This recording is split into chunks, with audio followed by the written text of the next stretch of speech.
Algo que también me traía el Espíritu Santo esta mañana a mi mente. Bueno, dos cosas. Una, la primera, el profeta, ¿sabéis la historia del profeta que vio un valle y estaba con todos los huesos secos, ¿verdad? ¿Cuántos conocéis esta historia? Y entonces el profeta profetizó sobre los huesos y los huesos empezaron a generar tendones y los huesos revivieron.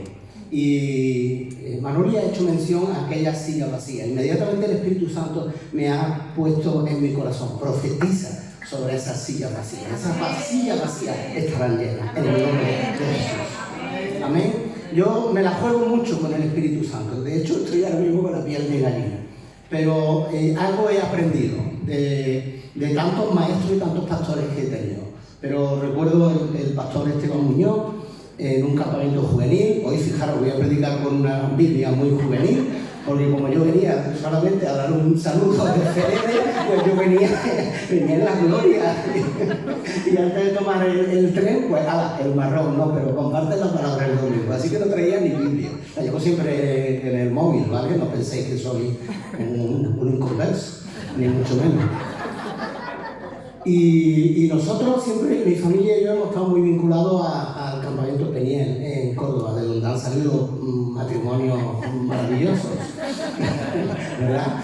Pero lo que os quiero contar es que siempre el Espíritu Santo ha obrado con libertad y muchas veces ocurrían cosas que se nos iban de las manos. Y claro, yo siempre he sido como ese Mickey Mouse, que era un aprendiz de brujo, ¿verdad? Que le van saliendo muchas cosas mal hasta que al final le sale todo bien. Y muchas veces con el Espíritu Santo va a pasar esto en tu vida. Habrá cosas que tú tengas que arriesgarte y a lo mejor en el momento tú piensas que no te salen bien, pero tú dejas que Él termine la obra. Porque como Él lo está viendo, con la perspectiva que Él ve las cosas, que es que lo ve desde el principio hasta el final, si tú verdaderamente sabes escuchar la voz del Espíritu Santo, déjate guiar por Él. Y eso es lo que pretendo en esta mañana, dejarme guiar por el Espíritu Santo. No sé cuántos recordáis, bueno, en agosto estabais muchísimos menos, había mucha gente de vacaciones y además incluso desde agosto hasta aquí ya la iglesia ha crecido. Entonces, pero no sé cuánto estuvisteis en agosto. Cuando yo compartí la palabra en agosto, ¿me podéis decir más o menos cuánto estuvisteis? Unos cuantos, vale. ¿Recordáis de lo que estuvimos hablando? De que Jesús predicaba con parábolas. Muy bien. Y fijaros que en aquella ocasión os dije que el Espíritu Santo me había también puesto un experimento en la mano, pero al final, recordáis los que vinisteis, había una familia de ucranianos. Ayer no los vi y hoy tampoco los veo. No sé, están trabajando, ¿vale? Y acompañaban las hermanas. Entonces, la verdad que en aquel momento no me atreví a lanzar lo que tenía preparado. Recibí un toque, pero en el sentido de no hagas, sino deja de hacer. Y entonces no lo hice. Pero hoy sí quisiera terminar aquella predicación por parábolas con un experimento que yo os dije que tendríamos que hacer. Así que, no sé, esto a algunos estará sonando un poco raro, no sé, incluso a los que a lo mejor de las primeras veces que venía a la iglesia estaréis diciendo: este tío se está enrollando, se está liando, no sabe por dónde va. Yo sí sé por dónde voy, ¿vale? Solamente te pido que no te fíes de mí. En serio, no te fíes de mí. Mi mujer y mi hijo me conocen y saben que no soy muy de fiar. Ellos, de hecho, hablan de que cuando yo digo algo, el 50% va a ser verdad, pero el otro 50% nunca vas a saber si es verdad o no. Yo me muevo así en el mundo natural, ¿vale? No en el espiritual. Pero hoy te voy a pedir, por favor, que te fíes del Espíritu Santo, no de mí.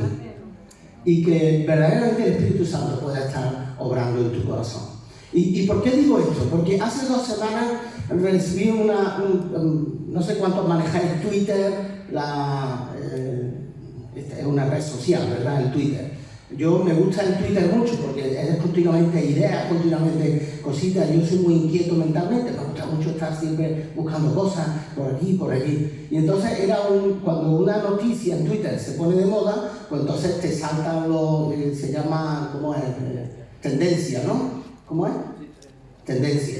Y entonces te dicen tendencia de hoy. Y salía una tendencia, era el Espíritu Santo. Hombre, inmediatamente le di, ¿no?, al Espíritu Santo. Y me llevé la sorpresa de que estaban hablando de una chica que es famosa, que es la hija de Isabel Presley, que me acordará del nombre. Tamara Falcó, eso es, Tamara Falcó, que se iba a casar, pero que días antes de casarse el novio le fue infiel y además corriendo en redes sociales la infidelidad y tal, y ella pues había suspendido la boda. Y entonces al suspender la boda dice que se había refugiado en su fe. Y al refugiarse en su fe, la entrevista, bueno, aparte de algunas tonterías que había dicho sobre el nanoverso y así, una tontería que había dicho por ahí, me llamó la atención que dice, hombre, se había ido a un convento para tomar unos días de retiro, y dice, sí, yo llegué al Hijo por María, y ahora estoy llegando al Espíritu Santo por el Hijo. Oye, y a mí aquello me recordó mis tiempos del catolicismo, cuando yo buscaba intensamente al Espíritu Santo en mi vida, y era algo parecido. Lo único que yo nunca fui muy mariano cuando era católico, siempre fui muy cristológico, siempre la figura del Jesús de Nazaret, ese Jesús que predicaba por parábola, era el que a mí me tenía enamorado desde niño. Esto es verdad. Yo cuando me dicen, ¿tú cuándo te convertiste? Digo, yo estaba convertido siempre.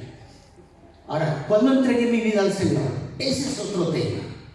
Porque yo buscaba a ese Jesús de Nazaret, a ese Jesús que en mi imaginación siempre iba con sandalias, con los pies limpios, cosa que luego después cuando he empezado a estudiar la Biblia, pues era imposible que estuviera los pies limpios, ¿verdad? Si iba por Galilea, andando por los caminos, predicando, pues seguramente tendría los pies sucios, ¿verdad? Por eso la simbología tan importante cuando Jesús, cuando ya está en la última cena, cuando ya está escribiendo su testamento, como a mí me gusta decir, coja a los discípulos y le dice, lo que yo voy a hacer ahora no lo entendéis, pero ya lo entenderéis. Y le lava los pies uno a uno, ¿no? Incluso Pedro, ya sabéis, con el carácter que tenía, dice, a mí no, Señor, antes, dice, quieto, tú también, que andas, que lo que te espera. Ese Jesús era el que a mí siempre me llamaba la atención. Y el Espíritu Santo era un gran desconocido para mí. Pero la verdad que cuando uno entrega su vida al Señor, cuando da ese paso, ese momento, ya todo lo demás queda como un pequeño recuerdo y Dios empieza a trabajar en tu vida. Esto es una cosa maravillosa, porque si tú te dejas trabajar, Él va a cumplir el propósito que tiene en ti. Amén. Y el propósito de Dios para tu vida, escúchame, es bueno. Amén. No es malo. Dios tiene un propósito para cada uno de nosotros. Y mis planes son planes de bien, dice el profeta. Así que en esta convicción quisiera hoy arriesgarme con aquella parábola. ¿Veis cómo no estoy tan, como yo llevo mi hilo? Quería hablaros de la siguiente parábola que, bueno, es mía. Esta no la vas a encontrar en el Evangelio de tal ni en el Evangelio de cual. Ni siquiera en el Evangelio de San Juan versión Jesús Pedrosa. No, esta es inventada, ¿vale? Pero mira, una parábola es la siguiente. Cuando tú coges un huevo es algo en principio frágil, ¿verdad? Un huevo, si se te cae a esta distancia de aquí a ahí, ¿qué ocurre? Se rompe, se pierde. Ahora, un huevo, si tú lo sometes a una cocción en agua hirviendo, el huevo se transforma. De manera que ese mismo huevo que cuando tú lo tirabas después de la cocción al suelo se reventaba, si ya ha pasado por el proceso de la cocción, cuando tú coges el huevo y lo tires, el huevo no se revienta. Se te puede abrir, pero el huevo no se te revienta. Aguanta. El huevo se ha hecho duro, un huevo duro. Eso se dice también aquí, ¿no? No sé cómo se dirá en catalán huevo duro, pero ¿sabéis lo que digo, no? Todo esto que ya después lo pica y lo ponen un poquito de porra antequerana. No comáis salmorejo cordobés, que son mentiras. Porra antequerana. ¿Vale? Lo picáis, todo. Vale, ahora cogemos una zanahoria. La zanahoria Si yo la tiro desde aquí al suelo, ¿qué pasa?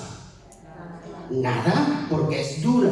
Su naturaleza es dura. Pero si yo la someto a un proceso de cocción, ¿qué ocurre?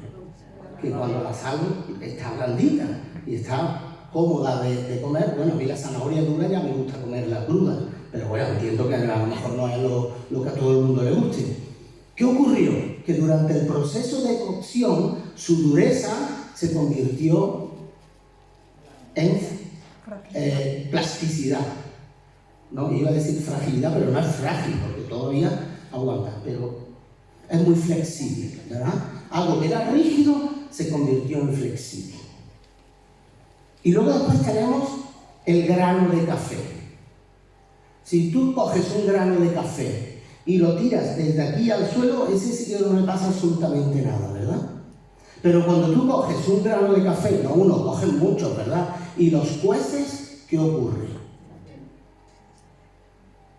Que se transforma completamente.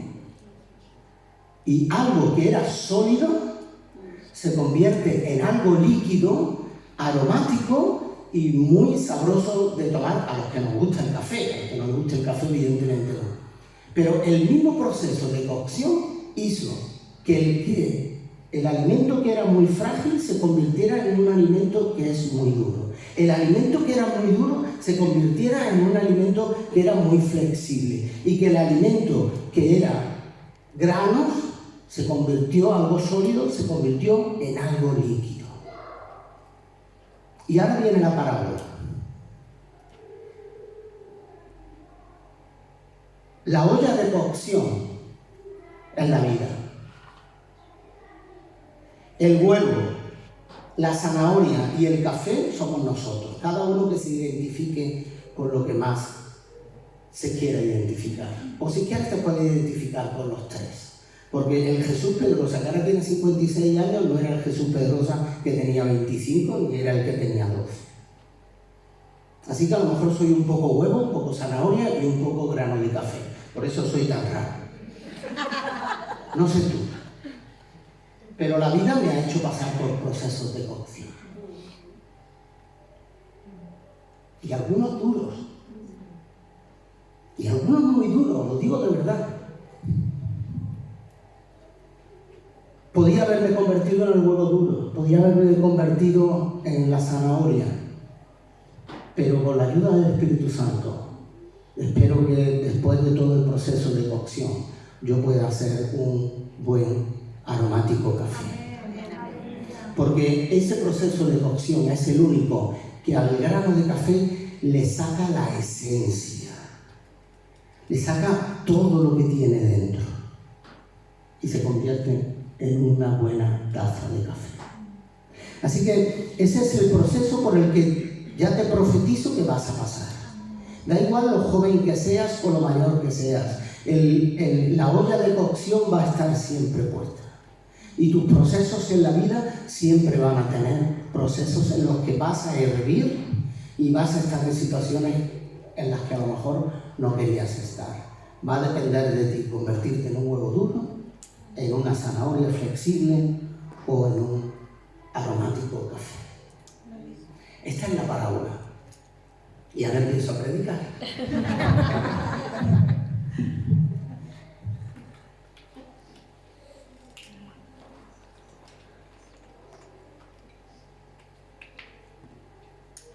Muy bien, yo creo que la parábola se ha entendido, ¿verdad? No es tan difícil de entender las parábolas. Y tampoco es tan difícil de entender la palabra de Dios. Mira, con esa parábola quería buscar un reflejo en la palabra de Dios, y hay muchos. Pero me quería quedar con la vida de José, el soñador. No sé cuántos conocéis la historia de José, el soñador. Algunos me levantan la mano, otros no. No vamos a hablar de otros Josés que hay en la Biblia, ¿verdad?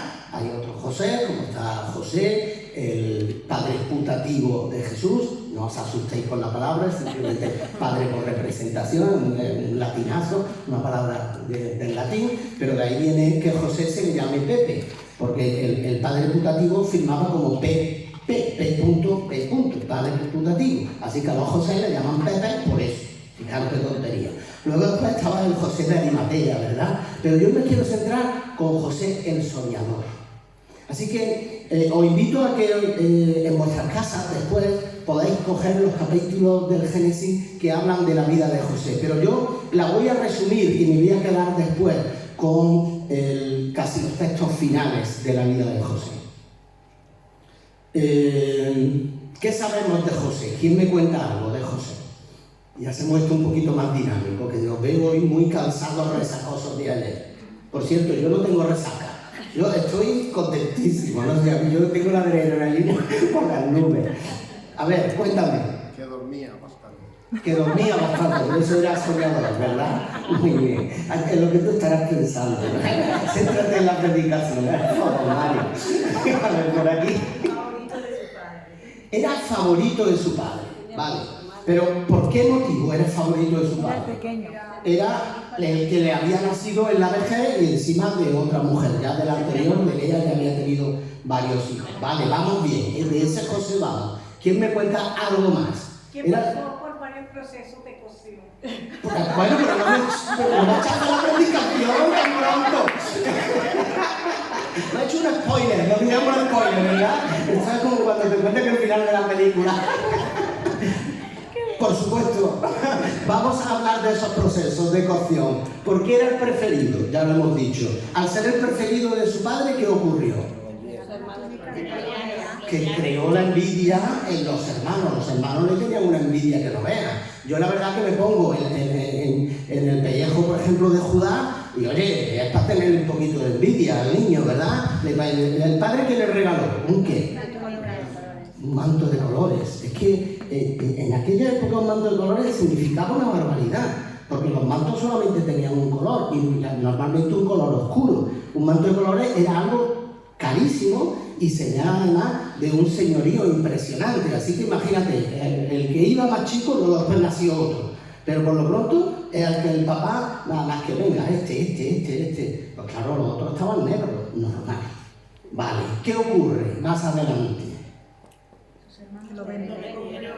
Bueno, antes de venderlo, él tuvo un sueño, ya el soñador, ya tuvo el primer sueño. ¿Cuál fue el primer sueño?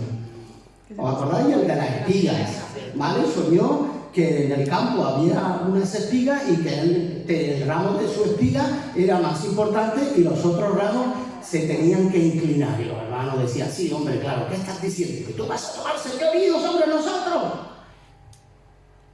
Más cabreo todavía, el manto. Ahora viene este y le cuenta el sueño a papá, además. Su padre lo vea, uy, el sueño, pero le dice, ten cuidado, hombre, hijo, que todavía eres pequeño, ten cuidado, vaya a meter la pata. Y metió la pata. Y ahí viene, que me estaba contando lo siguiente. Le vende. Vale, antes de venderlo, quisieron matarlo. Lo que pasa es que algunos dijo, no pongamos que sangre de nuestra sangre, mejor lo metemos ahí en una cisterna, y mientras que pensamos qué hacer con él, mientras que estaba en la cisterna, por allí pasaba uno y dijo, pues vamos a venderlo como esclavo. Y lo vendieron como esclavo. Y vendido como esclavo, ¿qué pasó después? Perdón, más fuerte. Antes de acabar en cárcel, cuando es vendido llega a la casa de Potifar. Correcto, Potifar era pues casi el vicepresidente del gobierno. Lo que pasa es que en Egipto y con los faraones.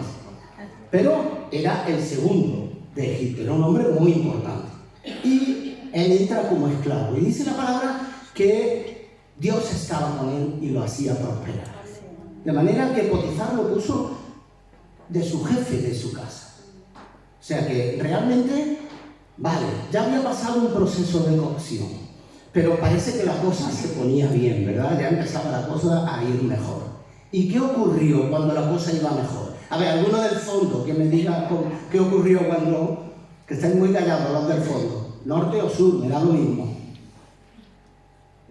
¿Qué le pasó en la casa de Potifar a José? Que la mujer de Potifar... Sufrió acoso sexual. Me robó las palabras pastora. Ah, sufrió acoso sexual. Eso iba a decir yo. Está muy animado las dos líneas, las dos primeras filas. Hay que animarse un poco más por allí, por el fondo, ¿eh? Bueno, efectivamente, la mujer de Potifar quiso intentó abusar de él, sí, las cosas como son, y él se negó. Y al negarse, la esposa dijo, sí, pues ahora te vas a enterar, pues ahora voy a decir que ha intentado violarme. Y efectivamente, aunque Potifar, el pobre, parece que no se lo creía mucho, pero claro, ¿qué hago? Entre hacerle caso a mi mujer o a un esclavo, pues lo tenía claro en aquella época. Hoy día a lo mejor hubiera pasado otra cosa, pero en aquella época estaba blanco y en botella, leche, a la cárcel. Y en la cárcel ya empieza otro proceso de cocción. Y en la cárcel, ¿qué ocurre? Que nuevamente dice la palabra de Dios, que aun estando en la cárcel, Dios lo prosperaba. ¿Por qué lo prosperaba? Porque el que estaba al cuidado de la cárcel veía que era tan buena persona a lo mejor y veía que Dios estaba con él, que lo puso como su jefe de la cárcel. De forma que aun estando en la cárcel, digamos que era el jefe. Y cuidaba de los otros que estaban en la cárcel, lo que hoy diríamos de los otros presos. Y estando ahí, y esto ya me va interesando un poquito que seamos más finos, ¿qué ocurre? Interpreta los sueños de quién? Del copero y del panadero de quién? De Faraón. Ojo, ya fueron allí dos que tenían un cargo importante.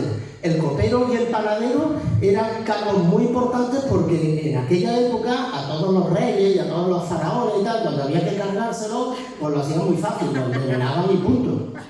De forma que el copero era muy importante porque era el que probaba la copa antes de que el faraón la bebiera. De manera que si estaba envenenado, el primero que caía era el copero. Lógico. Y con el pan pasaba exactamente igual. O sea que eran cargos muy importantes porque vigilaban de la vida del faraón. Y estos dos no sabemos muy bien qué es lo que ocurrió, pero algo ocurrió y terminaron en la cárcel. Y ellos dos tuvieron un sueño. ¿Qué sueño tuvo el copero?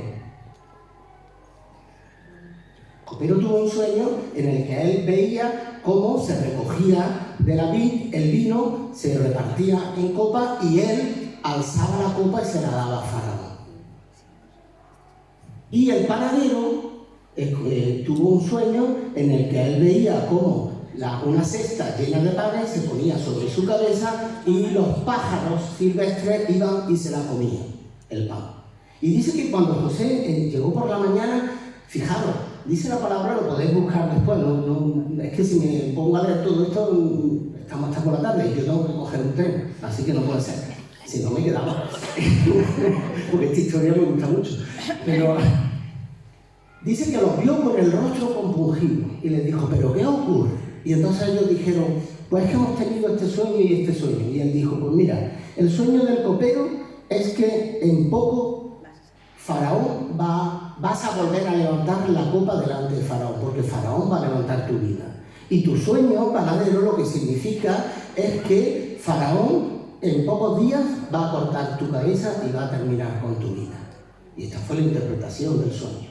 Y entonces, a los pocos días, efectivamente, sucedió como ocurrió. Y José le dijo a los dos, al copero, le dijo, cuando estés delante del faraón, acuérdate de mí. ¿Y sabéis lo que hizo el copero? En cuanto estuvo delante del faraón, se olvidó completamente de José. Pusieron el caldo a hervir otra vez. Otra olla de cocción, otra decepción para el pobre de José. Y dice que pasados 3 años, habiendo hecho, wow, sí, 3 años, el faraón tuvo un sueño que le perturbaba. Este sueño sí lo conocéis todos. ¿Qué soñó Faraón? Las vacas gordas y las vacas flacas, ¿verdad? Las 7 vacas y las 7 vacas. Y las espigas, ¿verdad? También lo soñó.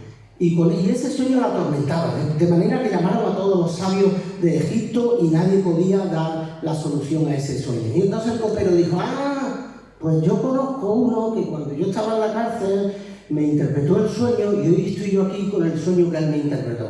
Y Faraón dijo que venga. Y vino José.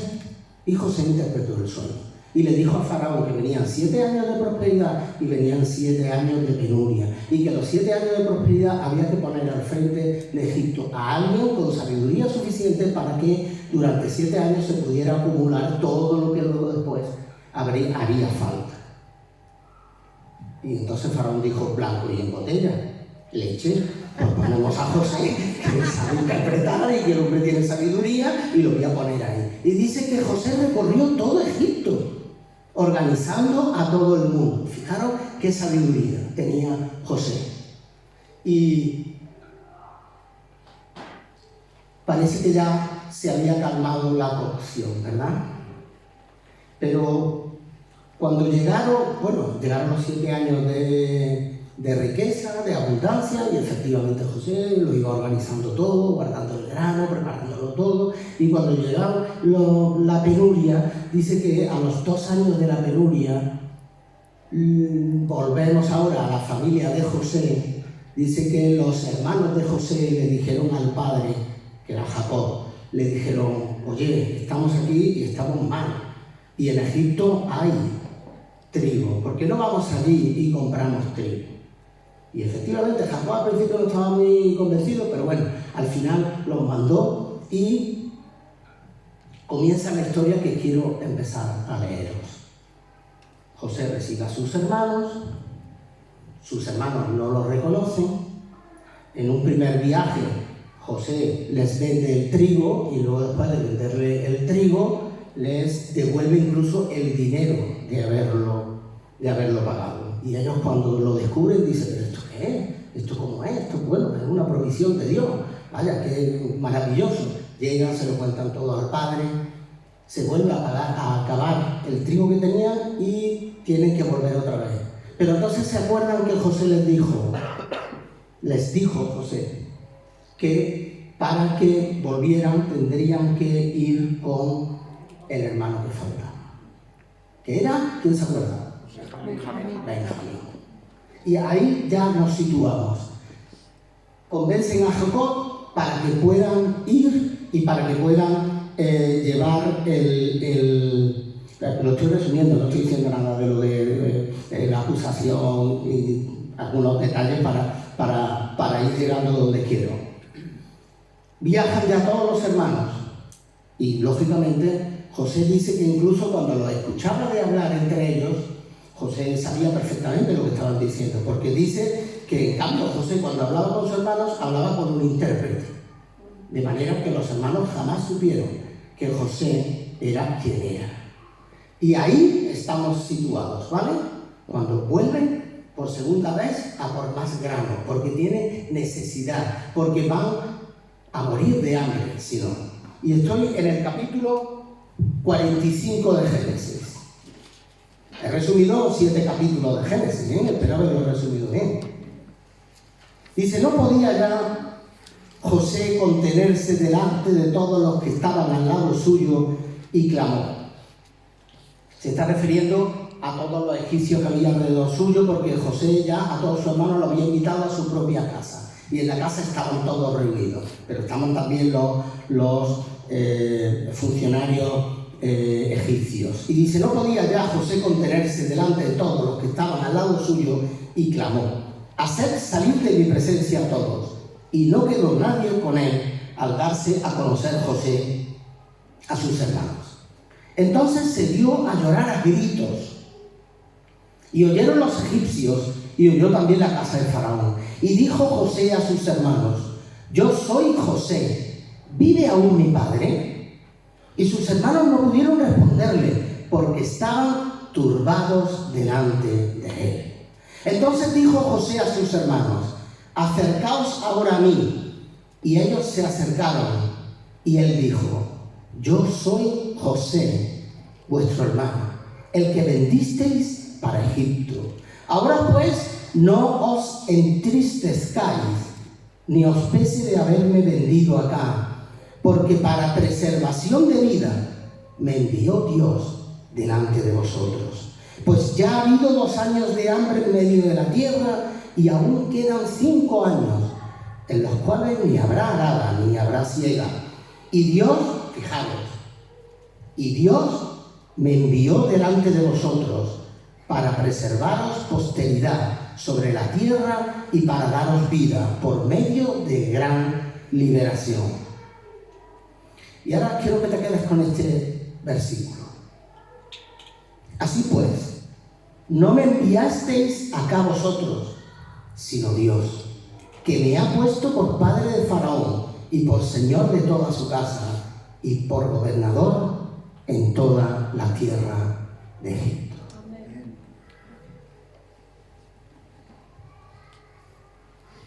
No fuisteis vosotros los que me enviasteis aquí, dice José. Fijaros qué gozo en el Señor y qué fe en el Señor tuvo José para pasar todos esos procesos de cocción y terminar siendo esa buena taza de café aromática. Para llegar a decirle a sus hermanos: no fuisteis vosotros creíais que estabais haciéndome algo mal.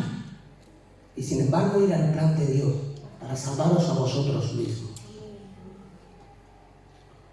Por eso algunos comentaristas hablan de que José es un prototipo de Jesús en cierta forma, en la forma de proveer la salvación y tener un destino ya previsto. Y no frustrar ese destino, sino pagar el precio que había que pagar. Yo sé que todos nosotros, lo sé, todos nosotros pasamos por procesos de cocción en nuestra vida. Todos hemos pasado por algo. Yo en esta mañana solamente, y además Rafa me lo dice siempre, pero hoy me lo ha vuelto a recordar. Como estoy en mi casa, yo lo voy a hacer como lo hago en mi casa. No voy ni a pedir que el grupo de alabanza nos ministre. Luego después, si se quiere, sí, no tengo problema, pero